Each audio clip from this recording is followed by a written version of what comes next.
ഉണ്ടോ madam? Madam food ഉണ്ടോ? എന്ത് ഫുഡ്? എന്തൊക്കെ ഫുഡ് ഉണ്ട് മാഡം? മാഡം എന്തൊക്കെ ഫുഡ് ഉണ്ട്?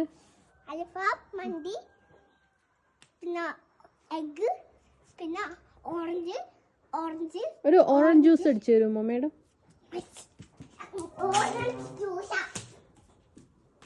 ജ്യൂസ് അല്ല, ഓറഞ്ച്. ആപ്പിൾ. ഇതാരാണ് മാഡം ഇവിടെ കിടക്കുന്നത്? ചോക്ലേറ്റ്. ഇത് ചോക്ലേറ്റ്. ഇത് ആന. ആനക്ക് പേരുണ്ടോ മാഡം? ശങ്കരൻ. ശങ്കരൻ. പിന്നെ ഇത് മന്തി. മന്തി. Okay madam.